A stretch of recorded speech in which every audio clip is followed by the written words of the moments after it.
সিমের বীজ দিয়ে রান্না করা তরকারি আমাদের গ্রামে খুবই একটি জনপ্রিয় খাবার। সিমের বীজগুলো যখন পরিপক্ক হয়ে যায় তখন এটা রান্না করার উপযোগী হয়। তবে রান্না করার আগে এটা অনেক প্রসেস মেনটেন করতে হয়। প্রথমে সিম থেকে বীজগুলো বের করে নিতে হয়। এরপর এই সিমের বীজগুলোকে 3 থেকে 4 ঘন্টা পানিতে ভিজিয়ে রাখতে হয়। আর যখন এই সিমের বীজগুলো এরকম নরম হয়ে যাবে তখন উপরের খোসাটা খুবই হালকা হয়ে যায়। আর এই খোসাগুলো তখন খুব সহজে আলাদা করা যায়। দেখো কতগুলো সিমের বীজ এইভাবে আমরা খোসা ছাড়িয়ে নিলাম। আর এই সিমের বীজগুলো আজকে রুই মাছ দিয়ে রান্না করা হবে। তো মা ফ্রিজ থেকে মাছ বের করে নিল আর এইদিকে সিমের বীজগুলো ভালো করে ধুয়ে নিচ্ছে। এবার চুলায় একটা হাঁড়ি বসিয়ে পানি দিয়ে দিল। পানিটা গরম হয়ে আসলে সিমের বীজগুলো দিয়ে একটা ঢাকনা দিয়ে ঢেকে রাখলো। লবণ দিয়ে সিমের বীজগুলোকে হালকা ভাপিয়ে নিল। সিমের বীজগুলো সিদ্ধ হয়ে গেলে এখন মা পানি ঝরিয়ে নিচ্ছে।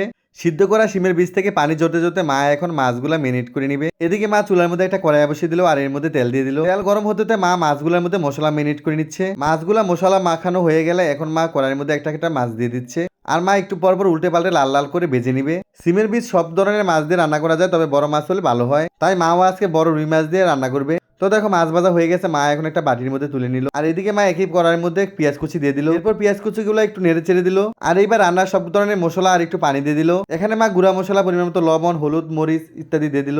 এবার মশলাগুলো খুব ভালো করে কষিয়ে নিতে হবে। আর মশলাটা খুব সুন্দর করে কষানো হয়ে গেলে মা এখন সিদ্ধ করে রাখা সিমের বীজ দিয়ে দিল।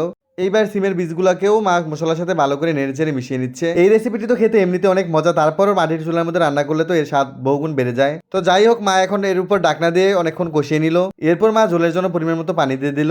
ঝোলের পানি দেওয়া হয়ে গেলে অনেকটা সময় রান্না করে নিতে হবে। এবার একটা ঢাকনা দিয়ে ডেকে আরো প্রায় 10 মিনিটের মতো রান্না করে নিতে হবে। একটা পর্যায়ে যখন ঝোলটা একটু ঘন হয়ে আসবে তখন ভেজে রাখা রুই মাছের টুকরোগুলো দিয়ে দিল। মাছ দিয়ে এটা আরো কিছুক্ষণ রান্না করে নিতে হবে যেন মশলাগুলো মাছের ভিতরে ঠিকঠাক মতো ঢুকতে পারে। লাস্টের দিকে এখানে মা কতগুলো কাঁচামরিচ দিয়ে দিবে। কাঁচামরিচ দিলে খুব সুন্দর একটা ফ্লেভার বের হয়। তো ফাইনালি আমাদের সিমের বীজের তরকারি রান্না করা প্রায় কমপ্লিট। লাস্টে মা এখানে একটু খাটার হস বাটা দিয়ে দিল। এটা নামানোর 2-3 মিনিট আগে দিতে হয়, কারণ এর মধ্যে সুন্দর একটা সেন্ট আছে। তো এই হলো আজকে আমাদের সিমের বীজের ফাইনাল লুক। তরকারি কালারটা দেখতে খুব সুন্দর লাগছিল। আমি এখানে গরম গরম ভাত আর অনেকটা পরিমাণে তরকারি নিয়ে নিলাম। এটা আমার কাছে মাংসের চেয়েও বেশি ভালো লাগে খেতে। আর গরম ভাতের সাথে মাখিয়ে যেই না একটু মুখে দিলাম, আমার কাছে তো খেতে অসাধারণ মজা লাগছে। তোমাদের কাছে কেমন লেগেছে অবশ্যই কমেন্টে জানিও। আর তোমরা এটা কিভাবে রান্না করো সেই রেসিপিটাও বলে দিও। আজকের মতো যাই, সবাই ভালো থেকো, আল্লাহ হাফেজ।